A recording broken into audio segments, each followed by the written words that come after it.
Hi friends, ఈరోజు కాకరకాయ కారం ఎలా చేయాలో చూద్దాము. ముందుగా కాకరకాయలని వాష్ చేసుకొని అంటే ఉప్పు పసుపు వేసుకొని 10 నిమిషాల పాటు నానబెట్టిన తర్వాత బాగా పిసికి కడుక్కోవాలి. అప్పుడు దాంట్లో ఉన్న చేదంతా పోతుంది కాబట్టి పిల్లలు కూడా తినడానికి ఇష్టపడతారు.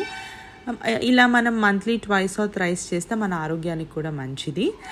ఆ తర్వాత ఒక బాండిలో నూనె పోసుకొని పోపు దినుసులు వేసేసి అలాగే ఉల్లిపాయలు, పచ్చిమిరపకాయలు, కరివేపాకు, కొత్తిమీర వేసుకొని బాగా వేగనివ్వండి. నేను యాక్చువల్గా ఈ వీడియోలో అల్లం వెల్లుల్లి పేస్ట్ కూడా వేశాను, కాకపోతే షార్ట్ తీయడం మర్చిపోయాను, అందుకే నేను పెట్టలేకపోతున్నాను. సో మీరు అల్లం వెల్లుల్లి పేస్ట్ వేసుకోండి. దానికి కూడా కొంచెం ఉప్పు వేయండి. దాంతోపాటు కొంచెం పసుపు, చిటికెడు పసుపు వేసుకొని బాగా ఆనియన్స్ బ్రౌన్ వచ్చే వరకు వేగిన తర్వాత ఇలా మనం ముందుగా కట్ చేసి పెట్టుకున్న కాకరకాయలని కూడా అందులో వేసేయాలి.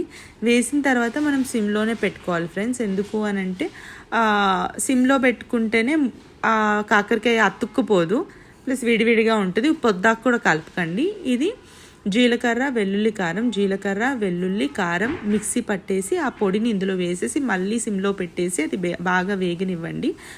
అంతే, సింపుల్. వేడి వేడి కాకరకాయ కారం రెడీ.